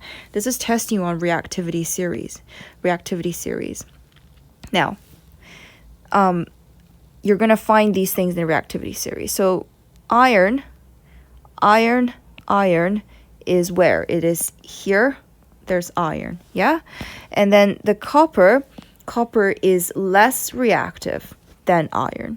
So if it is less reactive, let's write out the reaction here. So for this one here, this would be iron, which is Fe, reacts with copper sulfate. And since iron is more reactive, look at it here on the right hand side. Iron is more reactive than copper. It means that it will be able to displace the copper. In other words, replace the copper. So in other words, the iron is now going to replace the copper and now bond with the sulfate, and the copper is going to get kicked out. And once the copper gets kicked out, that is actually what is the brown solid on the nail. Understand?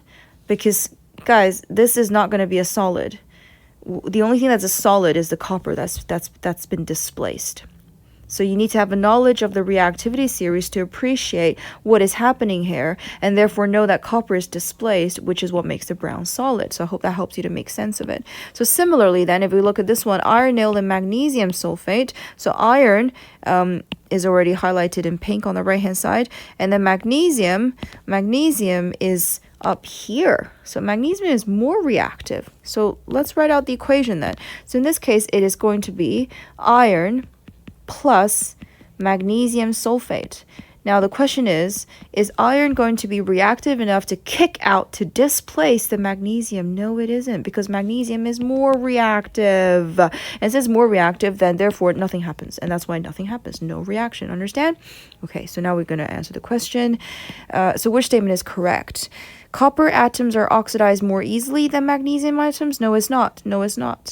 Because because copper is actually less reactive than magnesium. So it's wrong.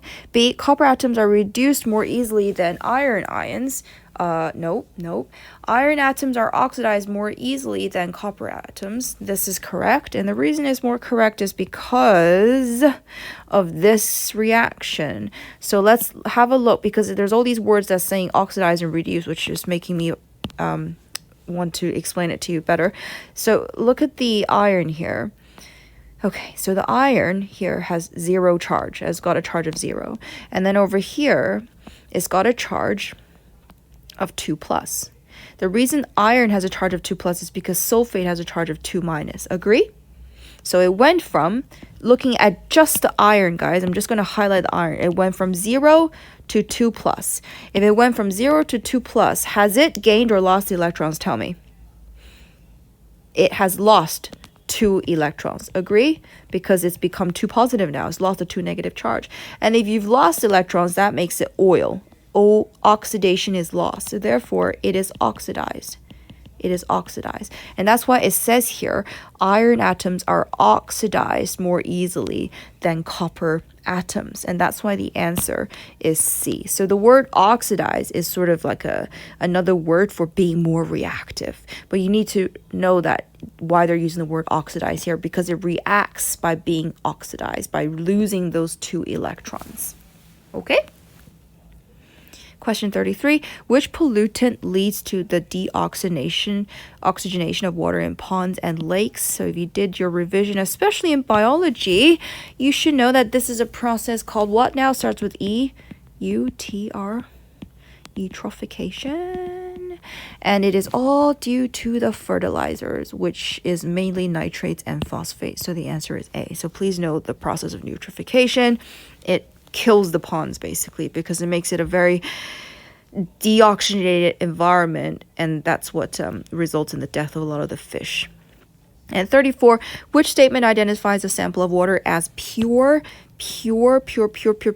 They like to ask this sometimes. You simply check if it has a sharp, what we call a sharp boiling point. Because guys, think about it. If it's not pure, means that water is mixed up with oil, mixed up with alcohol, then it's not going to boil at exactly 100 degrees. It's not going to boil sharply, understand? Because the oil is going to boil a little higher or lower than 100 degrees, and the alcohol is going to boil lower than 100 degrees, and so on. So it's not going to boil at exactly 100 degrees. So if your sample boils at exactly 100 degrees, you have proven that it is a pure sample of water. Just water, no impurities.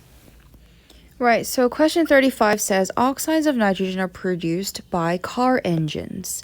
In a catalytic converter, oxides of nitrogen are removed by reacting them with compound X.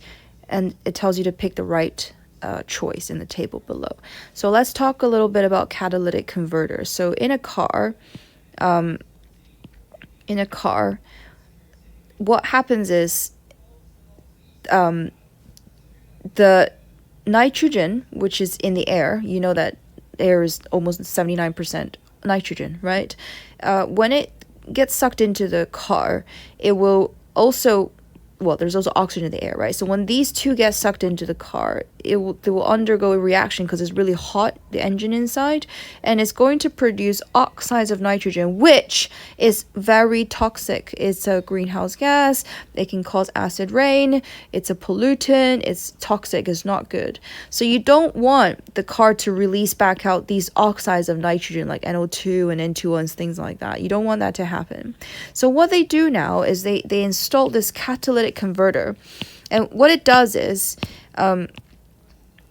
this catalytic converter is inside here, and what happens is you have these oxides of nitrogen, so oxides of nitrogen, let's say NOx, and when it goes through the catalytic converter, it gets reduced to nitrogen. And why is this beautiful? Is because nitrogen is an inert gas. It's very, well, you can't really say it's inert because it's not a noble gas, but it's very stable. It's very stable because it has a triple bond. You can draw the dot and cross to see why it's got a triple bond. But this is very unreactive and it's completely harmless. So if you can reduce the oxides of nitrogen into nitrogen gas itself, then you have converted something that is toxic, which is this, to something that's completely harmless. Do you see that? And this is a reduction. Would you agree?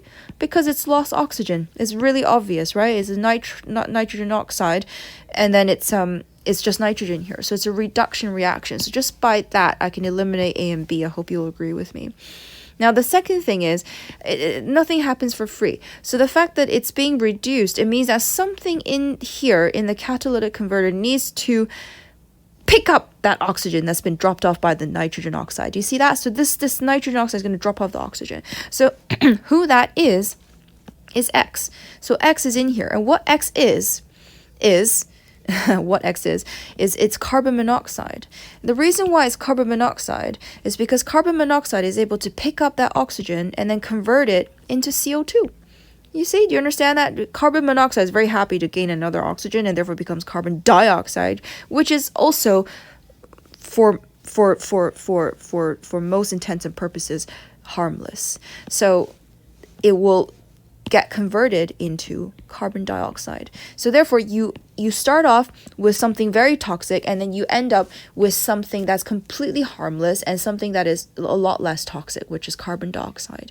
And that's why the answer is D. So that's how catalytic converters work. Okay, question 36. What is the disadvantage of producing ethanol using the catalytic addition of steam to ethene? I hope you guys know what's going on here. If you don't, let's draw it out.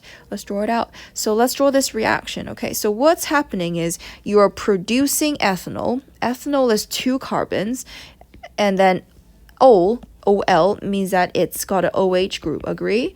And then you have the H, and the H, and the H, and the H and the H. So this is ethanol. And I'm just going to switch the OH and the H around. I'll show you why in a minute, okay? But this is still ethanol, you'll agree with me. And then how it's being made is that it's being made from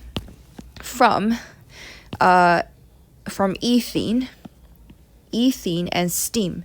So there's ethene here, which is ethene is 2 carbons with the hydrogens, right? Like that. And then steam. What is steam, guys? Some of my students don't actually know what steam is. I'm like, how can you not know what steam is? Steam is literally just gas, just water. So adding water. Agree with me? Okay. So do you see what's happening here is that water is basically made up of hydrogen and OH. And if you add the H here and the OH to there, you basically get this. Do you see that? Because this bit here is just these 4 hydrogens there, and the 2 carbons are also there. And then you add the water on, which is the H and the OH, right? That's basically H2O, and then you get ethanol. So this is the reaction that makes the ethene. That makes the ethanol. You're making the ethanol. But more importantly here, what is the disadvantage? The disadvantage is simply the fact that you have to use ethene.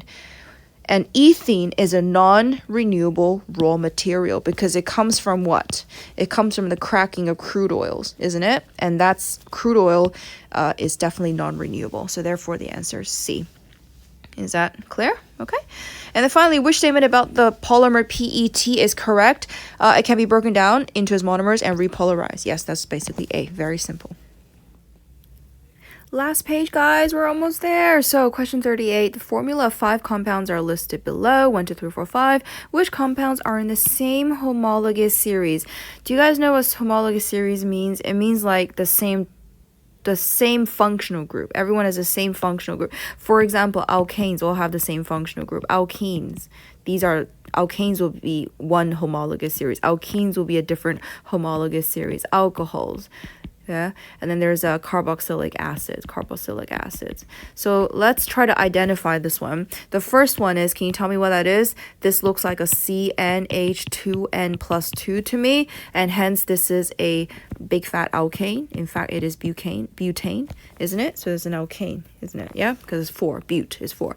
The second one, what family is this? I see an OH. This is an alcohol, and in fact, it is ethanol. This is a great review. And then this one is still an alcohol because it's got an OH, still an alcohol. And how many carbons? It's got 4 carbons. Can you tell me the name of this alcohol? Too late, it's butanol. And then the next one is a COOH. This is a carboxylic acid. What's the name of this? C4, so therefore butanoic acid. And then finally, we have another OH, so still an alcohol. And the name of this alcohol is not pro, because it's 5, not 3. Pentanol.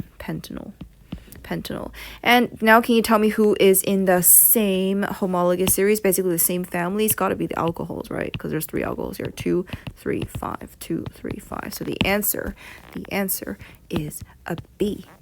Question 39. Propane reacts with chlorine. Which statements about this reaction are correct? Okay, let's do it. So propane. Can somebody draw for me the structure of propane? How many carbons, tell me? Okay, thank you. And all single bonds, right? Because it is an alkane, as evidenced by the ane. So this is propane right here. And then it's going to react with chlorine. Let's use different color for chlorine. Let's use green. Chlorine. Okay, Cl2, right? Which I'm going to draw like that because I'm going to use CY in a minute. So what happens here, guys? What reaction happens when you have a alkane reacting with a halogen? This reaction is called what? It's called a substitution reaction. And what does that mean? It means two things are going to substitute each other. I hope you know what this entails. It means one of the H's is going to be substituted by one of the Cl. So they're going to swap over. So therefore, what is the product? Let's draw the product. It's going to be still the 3 C's, right? Because the 3 C's have not changed. So let's not change any of that. And these H's also have not changed because only the last H that I've circled in blue, only that one has changed into a Cl. Yep, clear? And then what's the other product? Look, this now has combined with this. So who's left? This one here in the triangle and this one here in the triangle, right? So there's the HCl that I still need to write down. So it's really important to make sure everything is balanced. So the H that has fallen off, which has been substituted, is now combined with the other Cl. Clear? This is a substitution reaction. And what do we know about substitution reaction? We need the UV light, which is very important. So now this should enable us to answer the question. Ultraviolet light, number 1 says, ultraviolet light is used to provide the activation. Yes, I need that. So 1 is correct. Number 2, propane undergoes an addition reaction. No, it's not an addition reaction. It's a substitution reaction. So this is wrong. Number 3, one of the products is CH3CH2Cl. Is that the product here? What is this? This is CH3. Let me write this out. This is a structural formula. So the structural formula, this is basically CH3, CH2, CH2Cl. Agree? Look, CH3, CH2, CH2, Cl. CH3, CH2, Cl. Okay, and that is not the same as this. In fact, there's one less carbon in this. You're not going to start off, guys, with 3 carbons, which is pro, and end up with 2 carbons, which is F. That's not possible. You don't lose carbons in a substitution reaction. Therefore, 3 is also wrong. Have I convinced you? And then number 4, one of the products is HCl. Yes, it is. It's right here. So therefore, the answer is 1 and 4. Okay, last question. Whoop! Question 40. Which statement about chromatography is correct? It is not possible for 2 different substances to have the same R value. Why not? Of course it's possible. It is only possible to use chromatography. Guys, when you see only, it's usually wrong, okay? Because it's never that extreme. And C, it is possible to use chromatography on colorless substances using a locating agent. Yes, that's possible. And D, the RF value of a substance's distance. This is the other way around. Okay, so therefore the answer is C. And that is done. Follow the link in the description box below to download annotated past papers and more resources.